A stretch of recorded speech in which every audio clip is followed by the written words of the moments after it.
Hello అండి, అందరికీ good morning, నమస్తే. ముందుగా మన ఛానల్ సబ్స్క్రైబర్స్, ఫాలోయర్స్, వ్యూయర్స్, ప్రేక్షకులు, వీక్షకులు అందరికీ కూడా శ్రీరామనవమి శుభాకాంక్షలు అండి. ఈరోజు పర్వదినం, శ్రీరామనవమి పర్వదినం కాబట్టి కళ్యాణోత్సవాలు ఎక్కడికక్కడ జరుగుతాయి. అందరూ కూడా వేడుకలో పాల్గొనండి. సో ఈరోజు భద్రాచలంలో కళ్యాణోత్సవం జరగబోతోంది.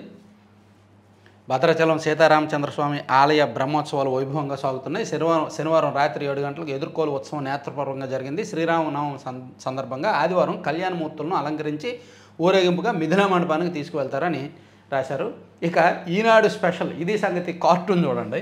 ఈరోజు నవమి సందర్భంగా ఎవరెవరు ఏం కోరుకుంటున్నారంటే, నరేంద్ర మోదీ గారు, ప్రధానమంత్రి గారు, ట్రంప్ను దారికి వచ్చేలా చెయ్యి తండ్రి అంట. ఈయన చంద్రబాబు నాయుడు గారు P4ను జన్మభూమిలా విజయవంతమయ్యేలా చూడు స్వామి అని కోరుకుంటున్నారు. రేవంత్ రెడ్డి గారు HCU గండం నుంచి నీవే గట్టెక్కించాలి అని రేవంత్ రెడ్డి గారు. వీళ్ళందరూ ఒక ప్రత్యేకమైతే జగన్మోహన్ రెడ్డి గారు మరి సంథింగ్ స్పెషల్ ఉండాలిగా.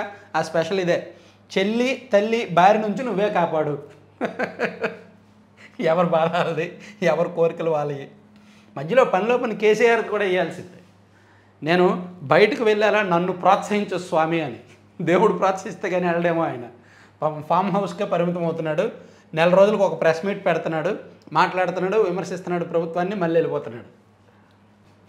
చాలా అంశాలు ఉన్నాయి చెప్పడానికి. నిజానికి అమెరికా విధించిన ఈ దిగుమతి సుంకాల వలన చాలా దేశాలు ఇబ్బంది పడుతున్నాయి. చాలా దేశాల్లో ఎగుమతులు దిగుమతుల మీద ప్రభావం పడింది. సో ఇతర దేశాలన్నీ కూడా ఇప్పుడు ఆల్టర్నేటివ్ ఆలోచిస్తున్నాయి. సో అమెరికాకి ఏమైనా ఆపేద్దామా, ఆపేసి ఇతర దేశాలతో వాణిజ్య ఒప్పందాలు చేసుకుందామా అనేటట్టు ఆలోచనలు చేస్తున్నారు. ఇది అమెరికాలో ఆర్థిక మాంద్యానికి దెబ్బతీయబోతోంది అని ప్రపంచంలో ఆర్థికవేత్తలందరూ కూడా విశ్లేషిస్తున్నారు. చూడండి, ముందుంది మాధ్యం. అగ్రరాజ్యంలో ధరల మంట, నిరుద్యోగం ముప్పు. JP మోర్గాన్ అంచనా. అమెరికా అధ్యక్షుడు డొనాల్డ్ ట్రంప్ అమల్లోకి తెచ్చిన ప్రతీకార సుంకాలు దేశ భవిష్యత్తుపై పెను ప్రభావం చూపుతాయని ప్రముఖ బహుళజాతి ఆర్థిక సేవల సంస్థ JP మోర్గాన్ అంచనా వేసింది. 1.3% ఉన్న GDP -0.3% పడిపోయే ప్రమాదం ఉందని హెచ్చరించింది. ఫలితంగా అగ్రరాజ్యంలో ఈ ఏడాది ఆర్థిక మాంద్యం తలెత్తే ప్రమాదం ఉందని అభిప్రాయపడింది. అమెరికా స్థూల జాతీయోత్పత్తిపై తీవ్ర ప్రభావం చూపే ప్రమాదం ఉందని JP మోర్గాన్కు చెందిన ఆర్థికవేత్త మైఖేల్ ఫెరోలి వెల్లడించారు. మెయిన్ ప్రపంచ దేశాల మీద ట్రంప్ విధించిన దిగుమతి సుంకాల ప్రభావమేననేది వాళ్ళ అంచనా. మరోవైపు ముందే కొనేద్దాం, సుంకాల దెబ్బకు బెంబేలెత్తుతున్న అమెరికన్లు, దుకాణాలకు పరుగులు, ఎలక్ట్రానిక్ వస్తువులు గిరాకీ.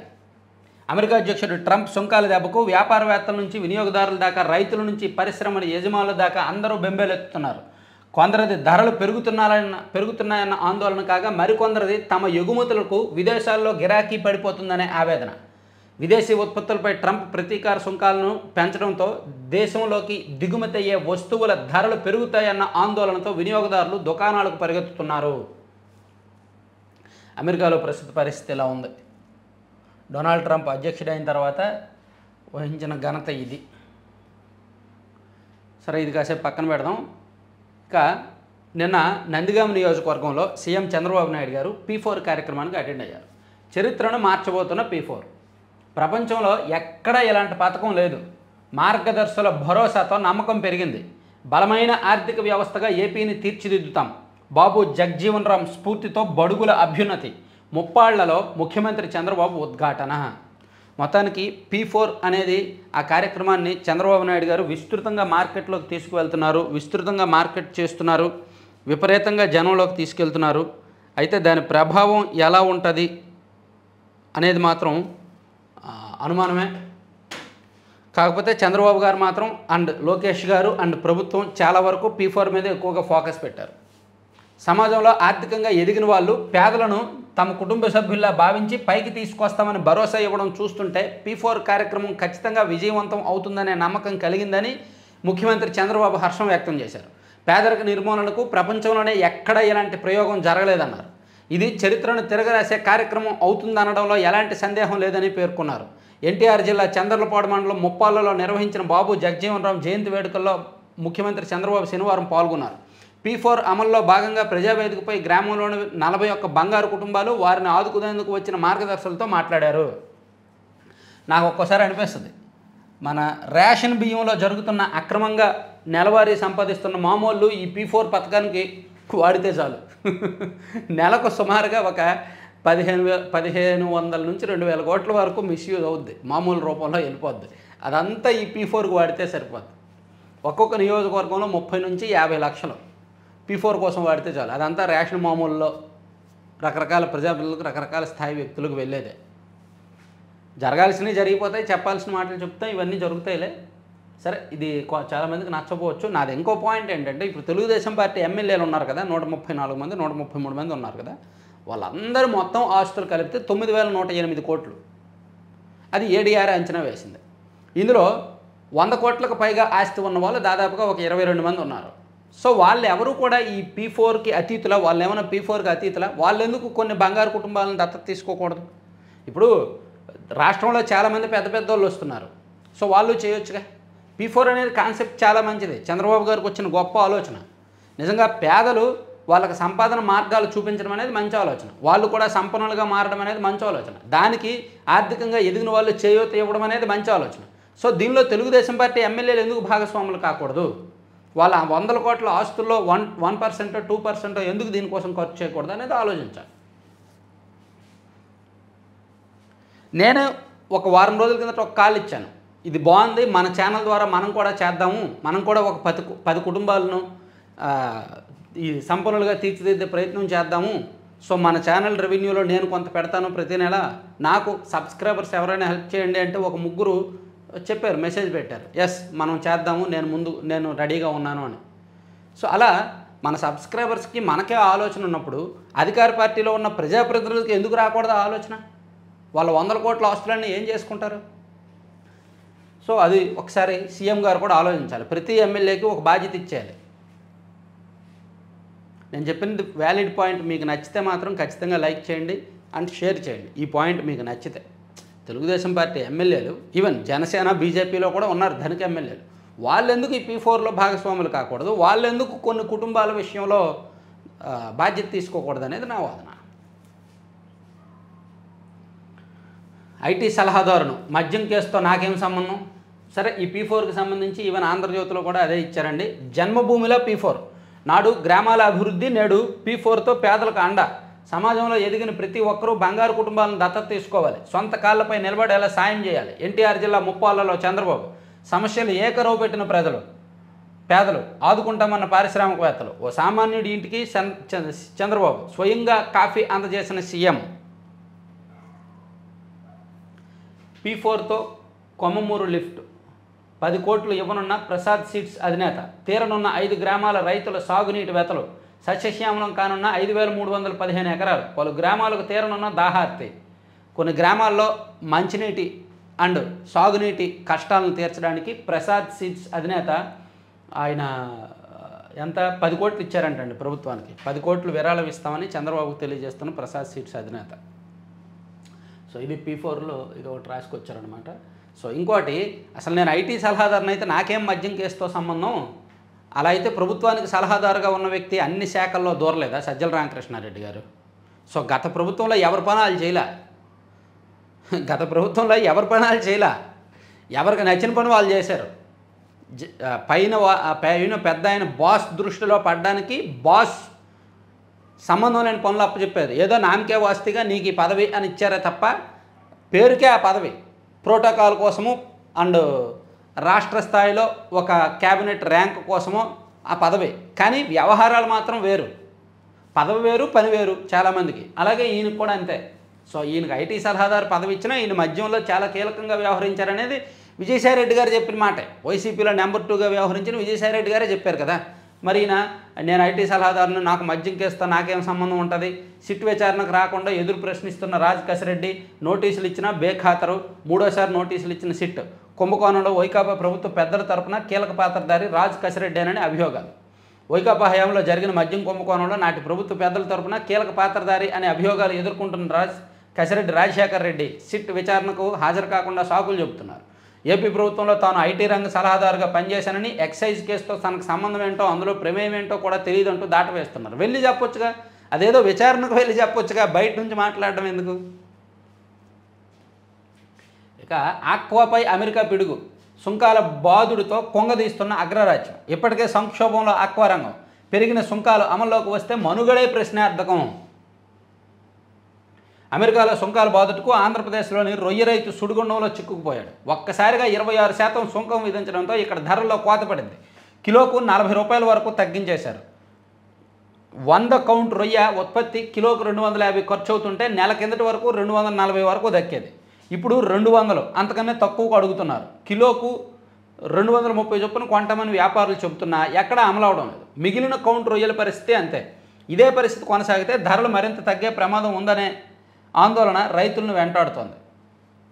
రాష్ట్రంలో రొయ్యలు సాగు చేసే రైతుల్లో 90% పైగా 5 ఎకరాల్లోపు చిన్న సన్నకారు రైతులే. వార్షిక ఉత్పత్తిలో 70% ఏప్రిల్ నుంచి సెప్టెంబర్ మధ్య వస్తుంది.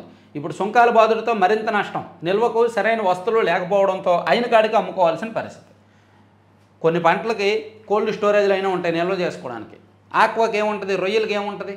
సో ధర ఎప్పుడు వస్తే అప్పుడు అమ్మేయడమే. అదంతా కూడా లాటరీ. అందుకే ఆక్వా రైతులని లాటరీ అంటారు. వస్తే కోటీశ్వరులు అవుతారు, రాకపోతే బికారులుగా మారిపోతారు. ఇప్పుడు ఈ సుంకాల దెబ్బతో మరింత ఇబ్బందుల్లో పడ్డారనమాట ఆక్వా. అది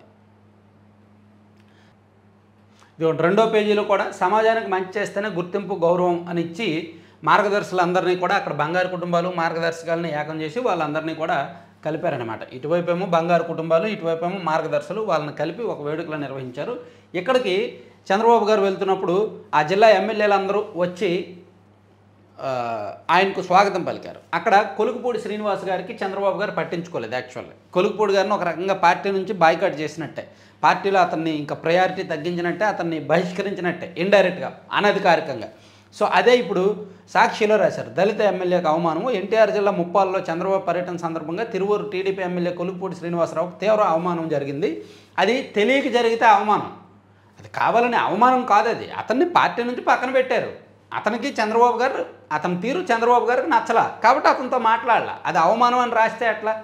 వీళ్ళకి ఈ ఏదో ఒక వార్త, ఏదో వక్రీకరణ కావాలి కాబట్టి అలా రాసుకున్నారు అంతే.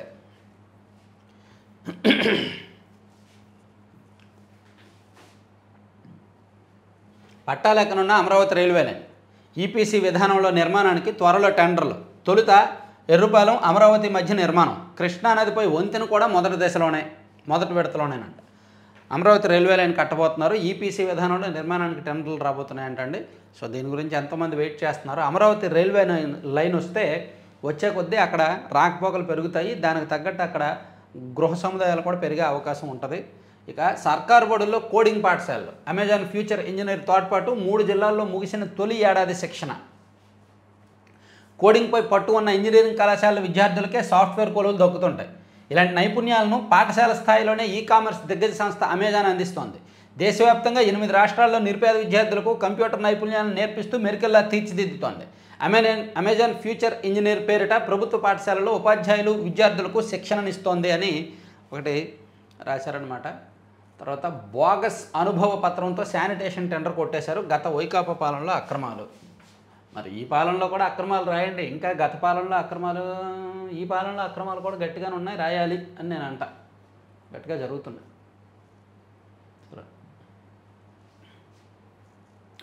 ఏంటి అంతా యాడ్లు, అడ్వర్టైజ్మెంట్లతోనే నిండిపోయింది ఈనాడు మొత్తం.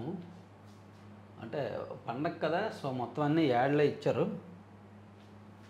సరే సాక్షికి వెళ్దాం. సాక్షిలో చూసుకుంటే ఇంటింటా మద్యం ఇదే బాబు విధానం. ఊరు వాడ ఏరులైపోరుతున్న వైనం. కూటమి నేతల సిండికేట్ కబంధ హస్తాల్లో మద్యం షాపులు. ఎమ్మెల్యే మొదలు సీఎం వరకు నీకింత నాకింత అంటూ పంపకాలు. అనుమతులు ఇచ్చింది 3396 షాపులకే. వీటికి అనుబంధంగా ఊరూరా బెల్ట్ షాపులు. గత బాబు పాలనలో 43,000కు పైగా బెల్ట్ షాపులు. ఇప్పుడు అంతకు మించి ఒక్కొక్క బెల్ట్ షాపునకు 3 లక్షల నుంచి 5 లక్షలు, కొన్ని చోట్ల 20 లక్షల వరకు వసూళ్లు. పోలీసుల సమక్షంలోనే వేలంపాట్లు, వేలాపాలలేని విక్రయాలు, సిట్టింగ్ రూమ్లు. బెల్ట్ షాపుల్లో క్వార్టర్కు 20 నుంచి 50 వరకు అదనం. ఫలితంగా ప్రమాదంలో ప్రజారోగ్యం, కుటుంబాలు విచ్ఛిన్నం, బాలికలు మహిళలపై పెరుగుతున్న అఘాయిత్యాలు, పచ్చటి గ్రామాల్లో గొడవలు, హత్యాయత్నాలు, హత్యలు, పేద కుటుంబాలు చిన్నాభిన్నం. సరే ఈ లాస్ట్ 2 లైన్లో నేను యాక్సెప్ట్ చేయను, కానీ మిగిలిందంతా బెల్ట్ దుకాణాలు అయితే మాత్రం 3 పువ్వులు 6 కాయలుగా వెచ్చలవిడిగా రాష్ట్ర వ్యాప్తంగా ఉన్నాయనేది వాస్తవం. వికృతమైన అమ్మకాలు, మద్యం అమ్మకాలు వికృతంగా ఉన్నాయి. కేవలం మద్యం విధానం మార్చడం ద్వారా చంద్రబాబు నాయుడు గారు ఈ ప్రభుత్వం సాధించిన ఘనత ఏమిటయ్యా అంటే ఎక్సైజ్ డిపార్ట్మెంట్ అధికారులను పెంచి పోషిస్తున్నారంతే. ఎక్సైజ్ డిపార్ట్మెంట్ అధికారులు ఈ 8-9 నెలల్లోనే ఒక్కొక్కళ్ళు కోట్లకు పడగలెత్తారు. ఇంకా అంతకుమించి నేను పచ్చిగా చెప్పలేను. ప్రతి ఎక్సైజ్ డిపార్ట్మెంట్ అధికారికి మామూలు ఇవ్వాలి. మామూలు ఇవ్వకపోతే వాళ్ళు షాపులకు వెళ్తారు, నెలకు 2 లక్షలు, నెలకు 5 లక్షలు, నీ అమ్మకాన్ని బట్టి ఇవ్వాలి. ఇవ్వకపోతే వాళ్ళు ఊరుకోరు, ఏదో ఒక కేసు కడతారు, ఏదో ఒక లంచ్ పెట్టి కేసు కడతారు. ఒక విధంగా మద్యం విధానంలో గత ప్రభుత్వంలో ఆ చీప్ మద్యం ఇచ్చారనే పేరు తప్ప, మరీ ధరలు ఎక్కువ పెంచే అమ్మారనే పేరు తప్ప, సెంట్రలైజ్డ్ కరప్షన్ చేశారనే పేరు తప్ప ఇప్పుడంత విచ్చలవిడితనం, ఇప్పుడంత చిల్లరతనం లేదండి. ఇది చాలామందికి నచ్చకపోవచ్చు కానీ మద్యం విధానం పాడైపోయింది. కాబట్టి ఇది అందరికీ, పురుషులకి ఈ ప్రభావం తెలియదు, మహిళలకు తెలుస్తుంది ఈ ప్రభావం. ఊర్లో ఒక 200 ఇల్లున్న ఊర్లో 2 బెల్ట్ షాపులు ఉంటే 24/7 మద్యం దొరుకుతుంటే కంట్రోల్ ఎక్కడ ఉంటుంది? వాడు వెళ్తూనే ఉంటాడు, తాగుతూనే ఉంటాడు, రోడ్ల మీద తిరుగుతూనే ఉంటాడు, కనిపించడం ఏదో ఒకటి అంటూనే ఉంటాడు. అందుకే బెల్ట్ షాపులు ఉండకూడదు, కానీ ఉన్నాయి. రాష్ట్రంలో ప్రతి ఊర్లో బెల్ట్ షాపులు ఉన్నాయి. ఆల్మోస్ట్ 99% ఊర్లో ఉన్నాయి. ఇప్పటికే 600 కోట్ల నష్టం. మత్స్య ఎగుమతులపై అమెరికా సుంకాల ప్రభావం. నిలిచిపోయిన ఫిష్ మెంట్లతో తీవ్ర ఆందోళన. ఇదే అదునుగా దోపిడీకి పాల్పడుతున్న కంపెనీలు. శనివారం రొయ్యలు కిలోకు 30 నుంచి 90 తగ్గించి కొనుగోలు. 15 రోజుల పాటు పట్టుబడులు పట్టకూడదని రైతుల నిర్ణయం. ప్రభుత్వం జోక్యం చేసుకోవాలంటున్న రైతు సంఘాలు. ప్రభుత్వం జోక్యం చేసుకున్నా అక్కడ అమెరికాలో ట్రంప్తో మాట్లాడినా ట్రంప్ తాత వినడు, ఎవరి మాట వినే టైప్ కాదు. నేనేం తగ్గించను అంటాడు. ఇంక వీళ్ళే అమెరికా కాకుండా వేరే దేశం ఏమైనా చూసుకోవాలి. అది చాలా పెద్ద సబ్జెక్టులే. మరి పెద్ద నిపుణులు, ప్రభుత్వాలు, పెద్దలు ఏం చేస్తారో చూద్దాం. తిరుమలకు చేరుకున్న సీజీఐ. సుప్రీంకోర్టు ప్రధాన న్యాయమూర్తి జస్టిస్ సంజీవ్ ఖన్నా శనివారం రాత్రి తిరుమల చేరుకున్నారండి. కుమారుడికి వైద్యం అందక ఫిట్స్ వచ్చిందని కుమారుడిని ఆసుపత్రిలో చేర్పించి డబ్బుల కోసం తండ్రి అవస్థలు. ఆరోగ్యశ్రీని నిర్వీర్యం చేయడంతో అందని చికిత్స. 5,000 బాడుగు కోసం ఇసుక తీసుకువెళ్లిన ట్రాక్టర్ను పట్టుకున్న పోలీసులు. ఆవేదనతో విషం మింగి ఆత్మహత్యకు ప్రయత్నించిన ట్రాక్టర్ డ్రైవర్ వైఎస్ఆర్ జిల్లాలో దారుణం. ఒకవైపు ఏమో పెద్ద పెద్ద కార్యక్రమాలు ప్రకటిస్తున్నారు, ఇంకోవైపు చిన్న చిన్న అవసరాలు తీరక మరణాలు సంభవిస్తున్నాయి. అయితే అదేంటో చెక్ చేయాలి. సాక్షిలో ఏం రాసినా సరే మనం 1-2 సార్లు చెక్ చేసుకోవాలి. ఎందుకంటే నిన్నేమో ఆంధ్రప్రదేశ్ ఎడిషన్లో ఒకటి రాశారు, టీడీపీ వాళ్ళు చంపేశారని రాశారు. తెలంగాణ ఎడిషన్లో మామ అల్లుళ్ళ గొడవలో అల్లుడే మామని చంపేశారని రాశారు. సాక్షి ఊహించిన ఘనతది. సాక్షిని నేను ఊరికే తిట్టను. మీకు టైం ఉంటే రాత్రి కూడా వీడియో చేశాను, మీరు చూసే ఉంటారు. సాక్షిని నేను ఊరికే ఇది ఫేక్ పత్రిక అని నేను ఊరికే అన్నాం. చూడండి నిన్నటి పత్రిక ఇది. నిన్నటి పత్రికలో 5వ పేజీ చూడండి. ఇదిగోండి, పెన్షన్ కోసం వస్తే పాశవికంగా వచ్చే పొరుగు రాష్ట్రంలో తలదాచుకున్న ప్రాణం తీశారు. పల్నాడు జిల్లా పశువేముల్లో టీడీపీ గుండాలు ఘోరం అని చెప్పి హరిశ్చంద్ర తన పొలంలోనే వైఎస్ఆర్సీపీ నేత హరిశ్చంద్ర అని ఆంధ్రప్రదేశ్ ఎడిషన్లో రాశారు కదా. ఇదే వార్తని తెలంగాణ ఎడిషన్లో ఎట్లా రాశారు తెలుసా? తెలంగాణలోని నల్గొండ జిల్లా ఎడిషన్ ఓపెన్ చేస్తున్నా చూడండి, మీ కళ్ళు ఎదురుగానే ఓపెన్ చేస్తున్నా. ఇక్కడ ఎలా రాశారో చూడండి. ఇదిగోండి, సాగర్లో కిడ్నాప్ అయిన వ్యక్తి హత్య, భూ వివాదాల కారణంగా అంతమొందించిన అల్లుడు. సేమ్ అదే వ్యక్తి హరిశ్చంద్ర, అదే ఊరు పశువేముల, మాచర్ల మండలం పశువేముల గ్రామానికి చెందిన పండ్ల హరిశ్చంద్ర, బెజవాడ బ్రహ్మం సొంత మామ అల్లుళ్ళు. తెలంగాణలోనేమో మామ అల్లుల గొడవలు, భూమి గొడవలు అని రాశారు. ఆంధ్రప్రదేశ్కి వచ్చేసరికేమో దాన్ని రాజకీయ గొడవలుగా మార్చేసి టీడీపీ వాళ్ళు చంపేశారని రాశారు. అది సాక్షి నిజాయితీ. ఈ పత్రిక పాపం పుట్టుకే అబద్ధమైనప్పుడు ఇంక ఇవన్నీ అబద్ధాలు కాకుండా నిజాలు ఎందుకుంటాయి? అందుకే కాకపోతే చదవాలి కాబట్టి చదవడం అంతే. అందుకే ఈ పత్రికలో వచ్చిన వార్తలను నమ్మొద్దు. సరే, అప్పుతోనే ఆర్థిక ఏడాది మొదలు. ఇది చంద్రబాబు ఏడాది పాలన విజన్. 5,750 కోట్లు కొత్త సంవత్సరం బడ్జెట్లో గురువారం చేసిన రుణం అంట. మొత్తం మీద 1,54 లక్షల కోట్లు 10 నెలల్లో చంద్రబాబు చేసిన అప్పులు అని రాశారు. కాదు, దాదాపుగా సుమారుగా ఒక 80 నుంచి 90 వేల కోట్లు ఉంటాయి. వీళ్ళు సగానికి సగం డబల్ చేసి రాశారనమాట.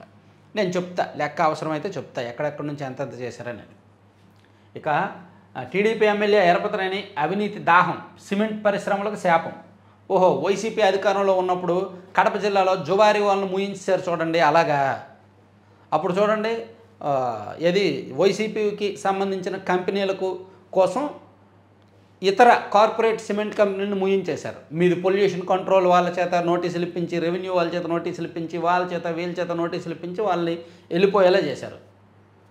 వాళ్ళ సొంత కంపెనీలకే మొత్తం అమ్మకాలు పెంచుకున్నారు, ఉత్పత్తి పెంచుకున్నారు. ఇప్పుడు ఈయన ఏం చేస్తున్నాడు ఎరపతినేని గారు? సిమెంట్ పరిశ్రమలకు శాపం. పల్నాడు జిల్లాలో భవ్య చెట్టినాట్ సంస్థలపై గోండాగిరి అంట. ప్రతి సిమెంట్ బస్తాకు కప్పం కట్టాలని హుకుం. మైనింగ్ కార్యకలాపాల్లో వాటాలు, అనుచరులకు ట్రాన్స్పోర్ట్ కాంట్రాక్టు, ఫ్యాక్టరీకి వచ్చే లాభాల్లో భాగాలు ఇవ్వాలని ఒత్తిడి. యాజమాన్యాలు తలకొకపోవడంతో ఫ్యాక్టరీ ప్రతినిధులపై దౌర్జన్యాలు. రైతులకు కష్టం, కర్మాగారాలకు అనుమతులు లేవంటూ రైతులకు నష్టం, కర్మాగారాలకు అనుమతులు లేవంటూ కక్ష సాధింపు. సిమెంట్ ఉత్పత్తి జరగకుండా అడ్డుకుంటున్న అధికార పార్టీ నేతలు. బలవంతంగా ఫ్యాక్టరీ గేట్లు మూత. ఎమ్మెల్యే దుర్మార్గాలు తట్టుకోలేక సంస్థలను తాత్కాలికంగా మూసివేసిన యాజమాన్యాలు. రోడ్డును పడ్డ వేలాది మంది కార్మికులు. కేంద్రం దృష్టికి తీసుకువెళ్లేందుకు పారిశ్రామికవేత్తల సన్నాహాలు. సో ఎరపతినేని గారు కప్పం కట్టకపోతే మొత్తం ముగించేస్తున్నారని సాక్షిలో రాశారు. ఈరోజు ఆయన ప్రెస్ మీట్ పెట్టి సాక్షిని తిడతాడు, అక్కడతో ఇష్యూ క్లోజ్ అయిపోతుంది. కానీ అక్కడ జరుగుతున్న వాటిల్లో కొంత వాస్తవం ఉంది. ఇక లంకతో 6 రక్షణ ఒప్పందాలు. శ్రీలంకతో భారత్ 6 భారీ రక్షణ ఒప్పందాలు కుదుర్చుకుంది. ఈ మేరకు లంక అధ్యక్షుడు అసూర కుమార దిస్సనాయక ప్రధాని మోదీ చర్చలు జరిపారంట. సో ఇవన్నీ సాక్షిల అంశాలండి. ఆయుధాలను వేడండి. అమిత్ షా ఆయుధాలను వేడి జనజీవన స్రవంతిలో కలవాలంటూ మావోయిస్టులకు కేంద్ర హోంమంత్రి అమిత్ షా స్నేహస్తం చూపారు. ఓకే. సిపిఎం ప్రధాన కార్యదర్శి రేసులో ఎంఏ బేబీ అశోక్ ధావల్లేలో ఒకరికి దక్కే ఛాన్స్ ఉంది. డాలర్కు 10 లక్షల రియాల్స్. అమెరికాతో శత్రుత్వం, అంతర్జాతీయ ఆంక్షలతో ఇరాన్ కరెన్సీ రియాల్ మారకం అత్యంత కనిష్టాలకు దిగజారిందా? రాయల్స్ ఘన విజయం. సరే, సాక్షి పక్కన పెట్టేద్దాం. గుడ్ బై కాదు, బాయ్. ఇక ఆంధ్రజ్యోతిలో చూసుకుంటే కంచె దాటిన వివాదం. కంచె గచ్చిబౌలి వద్ద ఉన్న చెరువు సమీపంలో నిర్మించే తాత్కాలిక జైలుకు వెళతారు అని సర్వోన్నత న్యాయస్థానం. ఏంటిది? కంచె గచ్చిబౌలి వద్ద ఉన్న చెరువు సమీపంలో నిర్మించే తాత్కాలిక జైలుకు వెళతారు అని సర్వోన్నత న్యాయస్థానం తెలంగాణ ప్రభుత్వ ప్రధాన కార్యదర్శిని హెచ్చరించింది. ఏందిరా ఈ వాక్యం? ఏంటిది? కంచె గచ్చిబౌలి వద్ద ఉన్న చెరువు సమీపంలో నిర్మించే తాత్కాలిక జైలుకు వెళతారు అని సర్వోన్నత న్యాయస్థానం తెలంగాణ ప్రభుత్వ ప్రధాన కార్యదర్శిని హెచ్చరించింది. ఆ లీడ్ తీసుకోవడం ఏంటి? ఆ వాక్య నిర్మాణం ఏంటి? అంటే రాష్ట్ర ప్రభుత్వం తమ ఆదేశాలను పాటించిన పక్షంలో అక్కడే కొత్తగా ప్రభుత్వ ప్రధాన కార్యదర్శి కోసం జైలును నిర్మించాలని సుప్రీంకోర్టు ఆదేశిస్తున్నదా? అలా ఆదేశించే అధికారం సర్వోన్నత న్యాయస్థానానికి ఉంటుందా? ఆయా కేసుల విచారణ సందర్భంగా న్యాయస్థానాలు చేస్తున్న వ్యాఖ్యలు న్యాయ వ్యవస్థ ప్రతిష్టను ఇనుముడింప చేస్తాయా లేక కీడు చేస్తాయా? కేసుల విచారణ సందర్భంగా న్యాయమూర్తులు చట్టాలను మాత్రమే సమీక్షించాలా లేదా వ్యక్తిగత అభిప్రాయాలను కూడా జోడించవచ్చా అన్నదానిపై న్యాయ నిపుణులతో కొంతకాలంగా చర్చ జరుగుతోంది. ఆంధ్రప్రదేశ్లో జగన్మోహన్ రెడ్డి ముఖ్యమంత్రిగా ఉన్నప్పుడు ఆయన పర్యటనకు బయలుదేరిన ప్రతిసారి రహదారులపై చెట్లను నరికి పారేసేవారు. ఈ వ్యవహారంపై మీడియాలో పుంకాలుగా వార్తలు వచ్చాయి. అయినా ఏ న్యాయస్థానము పట్టించుకోలేదు, పర్యావరణ ప్రియులు కూడా స్పందించలేదు. విశాఖపట్నంలో రుషికొండ నిబంధనలు పాటించకుండా ముఖ్యమంత్రి నివాసం కోసం బోడిగుండుగా మారుస్తున్నారని, సిఆర్జెడ్ నిబంధనలు ఉల్లంఘిస్తున్నారని సుప్రీంకోర్టులో పిల్ దాఖలైంది. అప్పుడు సుప్రీంకోర్టు ఇంత వేగంగా స్పందించలేదు. సో మొత్తానికి తెలంగాణ హెచ్సియు భూముల వివాదంలో సుప్రీంకోర్టు స్పందించిన తీరు పట్ల ఏబిఎన్ రాధాకృష్ణ గారికి కోపం వచ్చినట్టుంది, గట్టిగా రాశారనమాట. ఇక ట్రంప్ సృష్టించిన టారిఫ్ కల్లోలం అని ఈనాడులో రాసేటట్టే ఆంధ్రజ్యోతిలో కూడా గట్టిగా రాశారు. తిప్పికొడుతున్న సుంకాల నిర్ణయం అని. ఇది ట్రంప్కి నష్టమే, ఇతర దేశాల్లో ఉన్న వ్యాపారులకు నష్టమే, అమెరికాకు నష్టమే. అడ్డగోలు సుంకాల ప్రభావంపై అమెరికన్ల దడ, నిత్యావసరాల ధరలు పెరుగుతున్న ఆందోళన, స్టార్ల ముందు బారులు, సూపర్ మార్కెట్ల ఖాళీ, వస్త్రాల నుంచి ఎలక్ట్రానిక్ పరికరాల దాకా అదే పరిస్థితి అని గట్టిగా రాశారు. ఆధునిక రామసేతు, ఇంజనీరింగ్ అద్భుతం, పాంపన్ రైలు బ్రిడ్జి, మండపం రామేశ్వరం మధ్య సరికొత్త వారధి నేడు ప్రారంభించనున్న ప్రధాని మోదీ. ఇప్పుడు అక్కడ పాంపన్ బ్రిడ్జి పాతది ఉంది. సో పాత దాని ప్రాంతంలో కొత్తది కట్టారు. సేమ్ అదే తరహా టెక్నాలజీని ఇంకొంచెం ఇంకా బాగా ఇంప్రూవ్ చేస్తూ 2.07 కిలోమీటర్ల పొడవు, 535 కోట్ల వ్యయం, తొలి వర్టికల్ లిఫ్ట్ సీ బ్రిడ్జిగా ఖ్యాతి, 22 మీటర్ల ఎత్తైన వాడలు, కింద నుంచి వెళ్ళే ఛాన్స్, వంతెన మొత్తం సెన్సార్లతో అనుసంధానం, గాలులు పెరిగితే ఆటోమేటిక్గా మార్గం మూసివేత.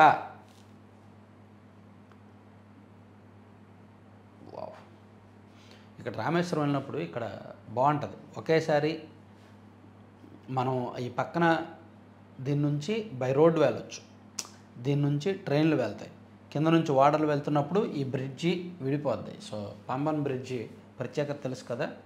ఇప్పుడు కొత్తది కట్టారు, పాత దీంతో ఇంకోటి ఉంది. ఆదివారం ప్రధాని ప్రారంభించబోతున్న పాంబన్ బ్రిడ్జి కొత్త వంతెన దాని పక్కన ఉన్నది 1914లో నిర్మించిన పాత రైల్వే వంతెన. ఇది పాతది, ఇది కొత్తది, రెండు పర్పస్ సేమ్. కాకపోతే అప్పుడు ఒక టెక్నాలజీతో కడితే ఇప్పుడు మరింతగా కట్టారు. ఇదేంటంటే ఆటోమేటిక్ సెన్సార్లతో పనిచేస్తుంది. ఎప్పుడైనా భారీ వాళ్ళు వచ్చినప్పుడు అంతా ఆటోమేటిక్గానే ఉంటుందన్నమాట. గాలులు పెరిగితే ఆటోమేటిక్గా మార్గం మూసివేత అని రాశారు. తర్వాత ముంచిన అకాల వర్షము, తర్వాత కసిరెడ్డికి సిట్ పిలుపు, 9న విచారణకు రావాలని నోటీసు. వైసీపీ మద్యం కుంభకోణం సూత్రధారి వసూలు రాజుకు ఇప్పటికే 2 సార్లు నోటీసులు. ఎందుకో చెబితేనే వస్తానంటూ మెలిక. ఎందుకో చెప్పాలా? నోటీసులు ఇస్తే నోటీసుల్లో ఇస్తారుగా విచారణకు రావాలని వెళ్ళొచ్చుగా, ఎందుకో చెప్పాలా? ఏదైనా మీకోసం ప్రత్యేక చట్టాలు చేయాలి మాస్టర్. క్రమబద్ధీకరణ చేద్దామా? ఫ్రీ హోల్డ్ భూమి సమస్యకు పరిష్కారం ఇదే. మార్కెట్ ధర వసూలు చేస్తే సరిపోతుంది. పేదలకు కష్టం కలగకుండా చర్యలు. ప్రభుత్వానికి అందుతున్న సూచనలు. జగన్ హయాంలో ప్రహసనంలా ఫ్రీ హోల్డ్. రికార్డులే లేని భూములకు విముక్తి. వాటిని క్రమబద్ధీకరిస్తే ఖజానాకు ఆదాయం. ఫీజు కట్టించుకొని కొన్నవారికే రెగ్యులరైజ్. 17న కేబినెట్ ఉపసంఘం సమావేశం. అన్ని రకాల సూచనలు సలహాలపై దృష్టి. ఓకే, ఇవన్నీ ఇక్కడ రాశారు. ఆంధ్రజ్యోతిని కూడా పంపించేద్దాం. పక్కకెళ్ళిపో. ఆంధ్రప్రభ చూద్దాం. ట్రంప్ సుంకాల ప్రకంపనలని గట్టిగా రాశారు. మోడీ మిత్ర విభూషణ. శ్రీలంక అత్యున్నత పురస్కార ప్రదానం. నరేంద్ర మోడీ కంట మిత్ర విభూషణ ఇచ్చారంటండి అవార్డు. శ్రీలంక దేశ అత్యున్నత పురస్కారం ఇచ్చారంట. ఇరు దేశాల అధినేతల మధ్య ద్వైపాక్షిక చర్చలు, రక్షణ సహా 7 ఒప్పందాలపై సంతకాలు. ఓకే, ఆయుధాలు వేడండి, జనజీవన స్రవంతిలో కలవండి అమిత్ షా. కష్టమైన ఇష్టంగా పనిచేస్తున్న అన్ని పరిష్కరించి రాష్ట్రాన్ని అగ్రపథాన్ని నిలుపుతా. ఏ వ్యక్తి పేదరికంలో ఉండడానికి వీలేదు. అదే P4 ఇది. చంద్రబాబు నాయుడు గారు పెన్షన్లు ఇవ్వడానికి ఏ ఇంటికి వెళ్తున్నా ఆయనే స్వయంగా టీచ్ చేసి వాళ్ళకి ఇస్తున్నారు. అదొక ఫీల్ అనమాట, అదొక అనుభవం, అదొక ఎక్స్పీరియన్స్గా మిగిలిపోద్ది. నిన్న కూడా అలాగే చేశారు. ఇక అసెంబ్లీ హైకోర్టు భవనాలు గ్రీన్ సిగ్నల్. L1 బిల్డర్లకు LOA త్వరలో పనులు ప్రారంభం. ప్రధాని మోడీ పర్యటన ఏర్పాట్లపై సమీక్ష. CRDA సమావేశంలో కీలక నిర్ణయాలు. ఓకే, అరెస్టులకు అడుగులు. కాకపుట్టిస్తున్న ఏపీ లిక్కర్ ఫైల్స్. CID చేతిలో కీలక సమాచారం. వాంగ్మూలాల ఆధారంగా అరెస్టులకు సన్నాహాలు. వ్యక్తులకు అనేక కంపెనీలకు నోటీసులు. హైదరాబాద్లో సోదాలు. మరోవైపు సుప్రీంకోర్టును ఆశ్రయించిన ఎంపీ మిథున్ రెడ్డి పిటిషన్పై సోమవారం విచారణ. అక్కడ ఎదుర్కొనున్న CID. ఢిల్లీలో సిట్ మఖాం. ఈడీతో భేటీపై ప్రచారం. So MP Mithun Reddy and Raj Kasireddy వీళ్ళిద్దరిని అరెస్ట్ చేసే ఆలోచనలో ప్రస్తుతానికి సిట్ ఉందన్నమాట. ఎనీ టైం జరగవచ్చు. తర్వాత ఆయుష్లో అగచాట్లు. 1188 ఆయుష్ డిస్పెన్సరీలో 50% డాక్టర్లు లేరు. ఆయుష్ చాలా మంచిదండి. దానికి గవర్నమెంట్ సెంట్రల్ గవర్నమెంట్ కూడా చాలా ఫండ్స్ ఇస్తుంది. కానీ ఇక్కడ దాన్ని సద్వినియోగం చేసుకుంటున్న వాళ్ళు లేరు. 1188 ఆయుష్ డిస్పెన్సరీలో 50% డాక్టర్లు లేరంటే చూడండి. పూర్తి స్థాయి కమిషనర్ లేక పాలన పక్కదారి. 2 ఏళ్ళైనా అందుబాటులోకి రాని ల్యాబొరేటరీ. ఆశించిన స్థాయిలో అందని ఆయుష్ సేవలు. అసలు మీలో ఎంతమందికి తెలుసు ప్రతి జిల్లాలో కూడా ఆయుష్ హాస్పిటల్స్ ఉంటాయని, ఆయుర్వేద హాస్పిటల్స్ ఉంటాయని, సెంట్రల్ గవర్నమెంట్ దానికి భారీగా ఫండ్స్ ఇచ్చి డాక్టర్లను పెడతారని? నాకు తెలిసి ఎవరికి తెలియదు కూడా, పెద్దగా అవగాహన కూడా ఉండదు. కానీ చాలా ఇంపార్టెంట్. అలా మనకి తెలియని వాటికి ఎన్నింటికో కేంద్ర ప్రభుత్వం డబ్బులు ఇస్తుంది. రాష్ట్రాలు సరిగ్గా అమలు చేయవు అన్నమాట. చాలా ఉంటాయి అట్లా. విద్యార్థులకు కౌన్సిలర్ల అభయం. పాఠశాలలో కెరీర్ అండ్ మెంటల్ హెల్త్ కౌన్సిలర్ల నియామకం. జిల్లాకి 2 చొప్పున రాష్ట్ర వ్యాప్తంగా 255 మందికి శిక్షణ. దేశంలో తొలిసారిగా ఏపీలో అమలు. జిల్లాకి 2 అయితే రాష్ట్ర వ్యాప్తంగా 255 మంది ఎందుకు అవుతారు? 50 మంది అవుతారు కదా, లేదా 55 మంది 60 మంది అవుతారు కదా. జిల్లాకి 2 అయితే 255 మంది ఏమో. నేడే శ్రీరామనవమి. ఒంటిమిట్ట కోదండరాముడి బ్రహ్మోత్సవాలకు అంకురార్పణ. ఓకే, సరే, ఇవన్నీ ఆంధ్రప్రభల అంశాలు. ఇవి పక్కన పెడితే ఈనాడులో నేషనల్ అంశాలు ఏమున్నాయి? ఈనాడు అంతా అల్లకొల్లలో ఉంది పేపరు అంతా కూడా. పెళ్లిబంద్రి నేషనల్. బడుల్లో నిరుపయోగం. RO ప్లాంట్లు చాలా చోట బిగించకుండానే వదిలేసిన వైకాపా ప్రభుత్వం. మరమ్మతులను పట్టించుకొని సరఫరా సంస్థలు ఇంటి నుంచి తెచ్చుకోవడమో బోరు నీరు తాగడమో చేస్తున్న విద్యార్థులు. ఇది కరెక్టే. తిరుమలకు చేరుకున్న జస్టిస్ సంజీవ్ ఖన్నా. ఓకే. కాకినాడ, గుంటూరు జిల్లాల్లో భారీ వర్షం. 1000 ఎకరాల్లో దెబ్బతిన్న వరి, తడిసిన పొగాకు, అన్నదాతకు తీరని నష్టం. అకాల వర్షం వలన. ఉద్దానంలో మరణ మృదంగం. శ్రీకాకుళం జిల్లా ఉద్దానం ప్రాంతంలో మరణ మృదంగం కొనసాగుతుంది. కిడ్నీ బాధితుల సంఖ్య క్రమేపీ పెరుగుతుండటంతో డయాలసిస్ సదుపాయం కొద్దిమందికి అందుతుంది. ఇంకా ఇంకా సంవత్సరాల తరబడి ఉద్దానంలో ఇంకా శాశ్వతంగా అది రాకపోతే ఎట్లా? నెఫ్రాలజిస్టులు అక్కడ ఎవరు పని చేయడానికి నెఫ్రాలజిస్టులు వెళ్ళట్లా. ప్రభుత్వం ఇచ్చే జీతాలు వాళ్ళకి సరిపోవట్లా. నెఫ్రాలజిస్టులు బయట ఎక్కడైనా చేస్తే నెల భారీగా డబ్బులు వస్తాయి. ఉద్దానం ప్రాంతంలోకి వెళ్ళి పని చేయండి అంటే వాళ్ళు వెళ్ళట్లేదు. అక్కడికి వెళ్తే మాకేం డబ్బులు వస్తాయి, పేదలకు సేవ చేసుకోవాలి, మాకు సైడ్ ఇన్కమ్ ఏమీ రాదు కదా అని చెప్పి నెఫ్రాలజిస్టులు వెళ్ళట్లా. దానివల్ల అక్కడ డయాలసిస్ సెంటర్లు పెట్టట్లా. ఇది చాలా సమస్య తెలుసా? ఇది చాలా ప్రాక్టికల్ సమస్య. బయటకు ప్రభుత్వం కూడా చెప్పుకోలేని బయట సమస్య. వక్ఫ్ సవరణ బిల్లుపై వైకాపాది ద్వంద్వ వైఖరి. భాజపా రాష్ట్ర అధ్యక్షురాలు పురంధేశ్వరి మండిపాటు. సో వక్ఫ్ అంట రాజ్యసభలో లోక్సభలోనేమో వైసీపీ వక్ఫ్ బిల్లుకు వ్యతిరేకంగా ఓటు వేసింది, రాజ్యసభలో మాత్రం అనుకూలంగా ఓటు వేసిందని పురంధేశ్వరి గారు కూడా చెప్పారండి. 2029 తర్వాతే జమిలీ ఎన్నికలు 2029 పార్లమెంట్ ఎన్నికల తర్వాత అమల్లోకి వస్తాయని కేంద్ర ఆర్థిక మంత్రి నిర్మలా సీతారామన్ తెలిపారు. పాపం మా వైసీపీ వాళ్ళకి చెప్పండి. మా వైసీపీ వాళ్ళు మైండ్లో 2027లో ఎన్నికలు 2028లో ఎన్నికలు అని ఫిక్స్ అయిపోయారు. వాళ్ళకి చెప్పండి అవన్నీ. పాంపన్ సేతు నిర్మాణంలో సేనాధిపతి ఇంజనీరింగ్ ఇన్ఛార్జిగా విజయనగరం కుర్రాడు చక్రధర్. సూపర్. సెలవు కావాలా 1000 కొట్టు, పొరపాటు చేస్తే సరిదిద్దుకోవడానికి ఓ రేటు, నిత్యావసరాలకు కింది స్థాయి సిబ్బందినే బాధుడు, ఆర్టీసీలో దారి తప్పినగా కొందరు అధికారుల వసూళ్ల పర్వంపై ఆరోపణలు. చీప్ ఫిలోస్. ఎంపీ కేసినేనిపై పరువు నష్టం దావా వేస్తా. ఏపీఓఏ అధ్యక్షుడు పురుషోత్తం. ఆంధ్రప్రదేశ్ ఒలింపిక్ అసోసియేషన్ను కబ్జా చేయడానికి విజయవాడ ఎంపీ కేసినేని నాని కుట్ర పన్నారని ఆ సంఘం అధ్యక్షుడు పురుషోత్తం ఆరోపించారా? అమ్మో.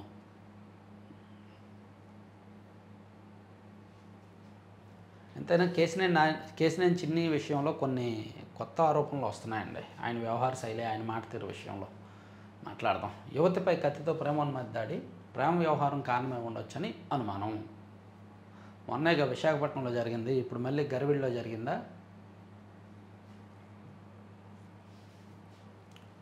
7 రోజుల్లోనే దేశాన్ని వేడండి. అమెరికాలోని ఉక్రెయిన్లకు వణుకు పుట్టించిన మెయిల్. మౌలిక సదుపాయాలను మెరుగుపరిచేందుకు రైల్వే ప్రాజెక్టులు. నరేంద్ర మోదీ, ప్రధాని మోదీ. స్టార్టప్లపై నా వ్యాఖ్యలను కాంగ్రెస్ వక్రీకరించింది. కేంద్ర మంత్రి పీయూష్ గోయల్ వెల్లడి. భారత్ చైనాలు ధనిక దేశాలే. రుబియో. మయన్మార్ భూకంప బాధితులకు అమెరికా సహాయం అందిస్తూనే ఉంటుందని, అదే సమయంలో ఇతర దేశాలు తమ వంతు సాయం చేయాలని అమెరికా విదేశాంగ మంత్రి మార్క్ రుబియో సూచించారు. మిషెల్కు దూరమయ్యా. అమెరికా అధ్యక్షుడిగా పనిచేస్తూ మిషెల్కు దూరమయ్యా ఒబామా. ట్రంప్ దెబ్బకు ఇరాన్ రియాల్ కుదేలు. భారీగా పతనమవుతున్న ఆ దేశ కరెన్సీ. $1తో పోలిస్తే ఇరాన్లో రియాల్ విలువ 10,43,000గా ఉందంటండి. బాగా పడిపోయింది కరెన్సీ విలువ ఇరాన్లో.